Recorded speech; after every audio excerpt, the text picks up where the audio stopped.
अस्सलाम वालेकुम नाज़रीन, मैं हूँ रियाज़ अजीज़ और आज बात करेंगे अपने प्रोग्राम में शेख रशीद की गिरफ़्तारी के हवाले से और सहाफ़ी सो कॉल्ड सहाफ़ी इमरान रियाज़ की गिरफ़्तारी के हवाले से। नाज़रीन, गिरफ़्तारियों का मौसम मुल्क में है और इससे पहले फवाद चौधरी को भी गिरफ़्तार किया गया हुकूमत की तरफ से और उनके साथ जो सलूक हुआ वो आपके सामने है। और उससे कबल और भी मुख्तलिफ़ लोगों को PTI से ताल्लुक़ रखने वाले, जिसमें एक सेनेटर भी शामिल हैं आज़म सवाती और शहबाज गिल भी शामिल हैं और दूसरे भी शामिल हैं कि जिनको गिरफ़्तार किया गया और बाद में वो ज़मानत पर रिहा हो गए। लेकिन एक हुकूमत ने अपना एक ट्रेंड तो बनाया, एक मैसेज तो दिया अपने मुखालफिन के लिए। मैं जो अहम बात आपसे करना चाहता हूँ वो ये कि जो माजी की हुकूमत का ट्रेंड था, यानी इमरान खान ने अपनी हुकूमत के दौरान जो ट्रेंड बनाया था कि अपने मुखालफिन को गिरफ़्तार करो और उनको डराओ धमकाओ, उनके ख़िलाफ़ मुकदमात बनाओ, उनकी ज़बानें खामोश करो और सहाफ़ियों को मीडिया हाउसेस से रिमूव करवाओ,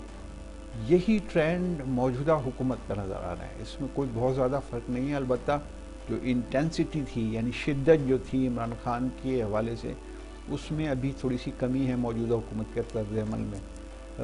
ये अगर सिलसिला जारी रहा तो वो शिद्दत भी उसी तरीके से आ जाएगी जिस तरीके से इमरान खान ने अपने दौरे हुकूमत पे कायम कर रखी थी अपने मुखालफिन के लिए, सहाफ़ियों के लिए, सियासतदानों के लिए और इंसानी हकूक़ के लिए काम करने वालों के लिए, सबको गिरफ़्तार किया गया और इमरान खान ने बिल्कुल किसी को बर्दाश्त नहीं किया। इसी तरीके से मौजूदा हुकूमत भी उस तरफ बढ़ रही है कि जो किसी को बर्दाश्त करने के लिए अब तैयार नहीं है।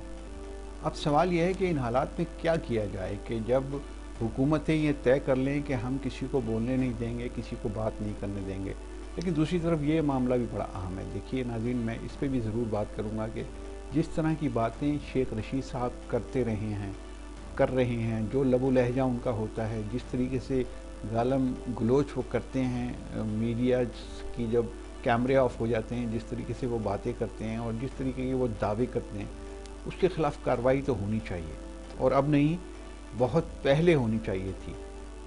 वो इतनी गैर ज़िम्मेदाराना गुफ्तगू करते हैं, इतने गैर ज़िम्मेदाराना अंदाज से बात करते हैं कि उनको एक थोड़ी सी उनको ट्रीटमेंट तो देनी चाहिए, उनको एक सबक तो सिखाया जाना चाहिए। लेकिन सवाल यह है कि जिस तरह की दफ़ात हुकूमत ने उन पर लगाई हैं वो तो इंतहाई गैर मुनासिब, यानी नाकाबिल ज़मानत दफ़ात लगाई गई हैं शेख रशीद पर। अगरचे वो शेख रशीद को रिलीफ मिल जाएगा, वो जब अदालत में जाएंगे तो उनको वहाँ से रिलीफ मिल जाएगा और दफ़ात को ख़त्म कर दिया जाएगा जो इतनी ज़्यादा शिद्दत पसंदी हुकूमत की तरफ से नज़र आ रही है। लेकिन बात यह है कि शेख रशीद का जो रवैया, जो गुफ्तगू है, वो काबिल एहतसाब है। जिस तरीके के वो इल्ज़ामात लगाते हैं, जिस तरीके की वो बातें करते हैं, यानी दावे करते हैं। शेख रशीद की सियासत का एक सबसे भोंडा अंदाज़ ये है कि वो अपने आप को ये बताते रहते हैं, ये गिनवाते रहते हैं लोगों को कितनी दफ़ा मिनिस्टर बन चुके हैं।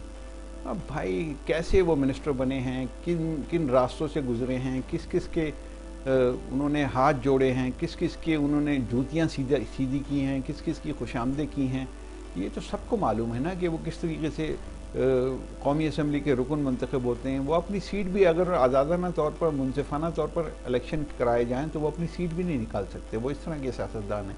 इसलिए कि बढ़ के मारने वाला आदमी सिर्फ ज़बान दराजी करने वाला आदमी सियासतदान नहीं होता। और वो इनको ये भी याद नहीं रहता इमरान खान की तरह कि उन्होंने कल क्या कहा था।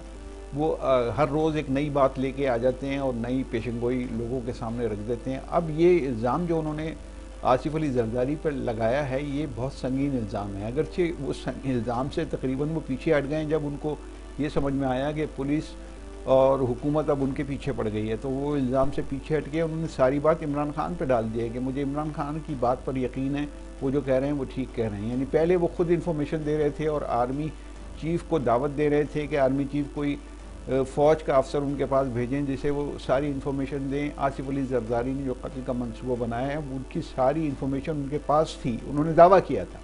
लेकिन जब हुकूमती सतह पर इसके ख़िलाफ़ कार्रवाई की गई तो वो अपने दावे से फिर गए हमेशा की तरह। उन्होंने कहा कि मैंने तो ये मालूमात जो थी वो इमरान खान के कहने पे लोगों को दी है और मीडिया पे ये बात की है।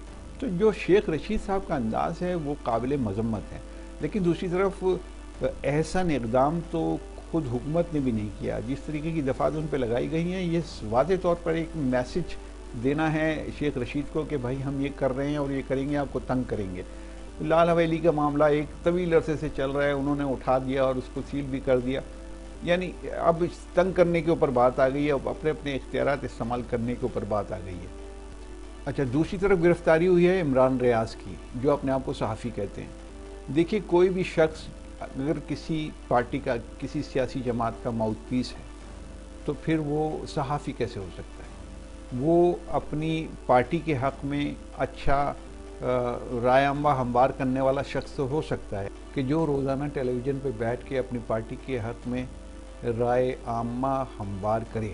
اب ایسے آدمی کو آپ کیسے صحافی مان سکتے ہیں؟ لیکن پاکستان میں یہ بدقسمتی ہے کہ اب زیادہ تر صحافت میں ایسے ہی لوگ ہیں جو کسی نہ کسی پارٹی کی طرف ٹلٹ ہیں اور وہ اپنی اپنی پارٹیوں کا ڈیفنس کرتے ہیں. عمران ریاض جیسے لوگ جو ہیں چونکہ پاپولر ہو گئے ہیں سوشل میڈیا کی وجہ سے، تو یہ کھل کر اب بات کرتے ہیں، اور وہ لوگ جو پارٹی کو سپورٹ کرتے ہیں یا سپورٹر ہیں یا ہمدرد ہیں پارٹی کے، وہ ان کے ساتھ ہو جاتے ہیں، تو وہ ان کی ایک ویورشپ بہت میسو ہو جاتی ہے.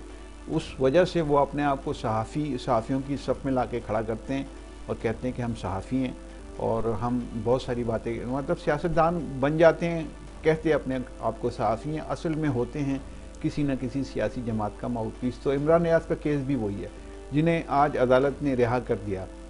اب میری اطلاعات یہ ہیں کہ آئندہ چند روز میں شاید اسد عمر کو گرفتار کر لیا جائے اور شاید شبلی فراز کو بھی حراست میں لے لیا جائے، ان کے خلاف بھی کچھ مقدمات بنا لیے جائیں تاکہ ایک میسج پوری پی ٹی آئی میں چلا جائے. لیکن اس میں جو اہم ترین بات یہ ہے کہ عمران خان جو اتنی ساری باتیں کرتے ہیں حکومت کے خلاف، انہوں نے ایجنسیوں کے خلاف اتنی باتیں کی، اداروں کے خلاف اتنی باتیں کی، الیکشن کمیشن کے خلاف وہ اتنی باتیں روزانہ کرتے ہیں، اور یہ الزام، جس الزام پر شیخ رشید کو گرفتار کیا گیا، وہ تو اصل میں عمران خان نے لگایا ہے، اور عمران خان نے ایک نہیں بار بار لگایا اور روز لگا رہے ہیں. وہ ان کو تو گرفتار حکومت کرنے کی جرات کر نہیں رہی، اس لیے کہ یہ پتہ ہے کہ اس کی بہت زیادہ کوئی رد عمل آ سکتا ہے، کوئی نتائج ایسے نکل سکتے ہیں کہ جو حکومت کے حق میں نہ ہو.